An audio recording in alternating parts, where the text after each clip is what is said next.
A superpower, or even a global superpower, might be China's goal by the middle of this century.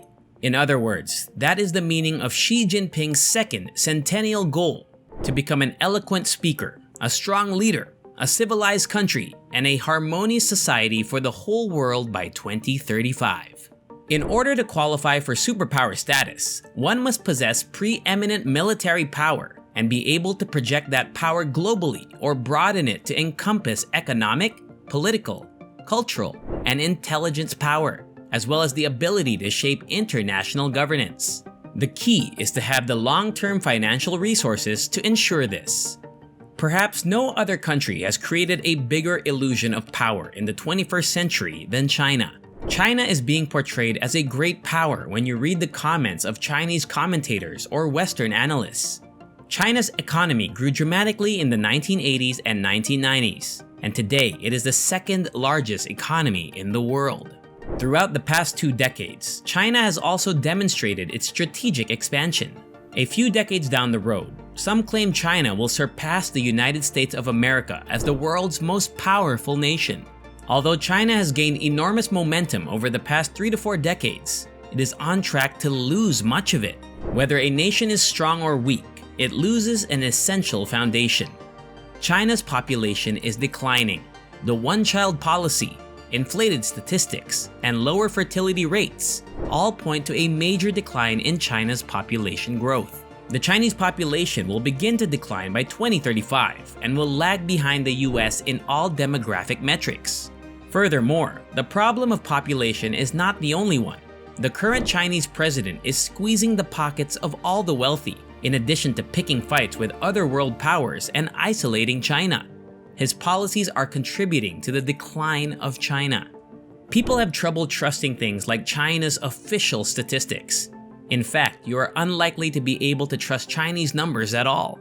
In every successive census, for instance, the Chinese Communist Party, or CCP, has inflated the number of Chinese residents.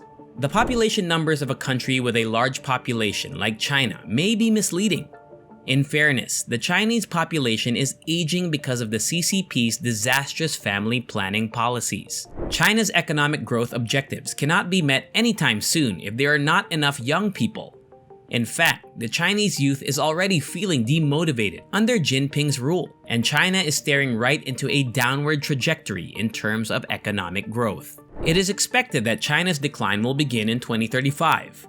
On all demographic and economic metrics, the communist nation will lag behind the US at this time. During this period, Jinping is either forced out of politics or will leave by his own volition. Of course, China's biggest concern is the decline in birth rates and aging population. Despite the official claim that China is home to 1.41 billion people, its actual population is likely to be 115 million fewer than the official number. The population size of China would thus be less than India's. Throughout the years, China's population figures have been adjusted. A simple example is the average fertility rates from 1994 to 2018. China's Population Control Authority refused to believe the numbers, despite the average fertility rate being 1.36 during this period.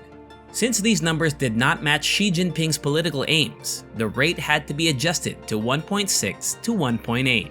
A few policies followed after the 2020 census raised suspicions, even though the country's population had reached its expected level of 1.41 billion. The 3-child policy, for example, has been implemented in China. Additionally, President Xi Jinping announced plans to boost fertility in the country. In any case, Jinping's persona does not convince young Chinese couples. China has developed a culture where couples prefer to stay childless and avoid financial burdens because of the one-child policy. As a result, China's demographics are under even more pressure. As a result of Xi Jinping's actions, China's superpower dream is evaporating faster than ever. Investing in the private sector and industrialization fueled China's impressive growth. But now, with a paranoid Jinping in charge, China's private sector is being destroyed by brainless crackdowns against tech giants like Alibaba, Tencent, edutech companies, as well as for-profit tutoring and private English tutors. As a result of his trade wars with Australia, China's steel industry has also been ravaged by his policies.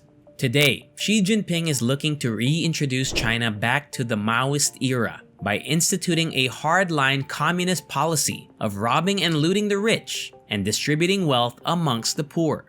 Youth in China are getting hopeless and lazy. A lying down campaign has even been launched. The millennial generation in China basically advocates doing nothing and staying in bed. CCP's labor market strategy is based on China's devotion to hard work as a means of prosperity, a notion that forms the basis for its inhumane practices. There is a concern amongst the Chinese youth that they may not perform better than the older generations as they have opened up to the West.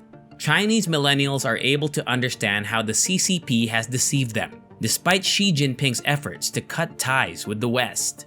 Aside from Jinping's incompetence, there are other factors at play. Despite China's rapid growth, its innovation and research sectors have not developed yet. Even with the best of intentions, its innovation cannot be boosted. IP theft from the West continues to be its mainstay. Nonetheless, the developed world isn't prepared to let China take over their intellectual property. In the absence of IP theft, China's industrial sector will grind to a halt. One example is the defense sector in China.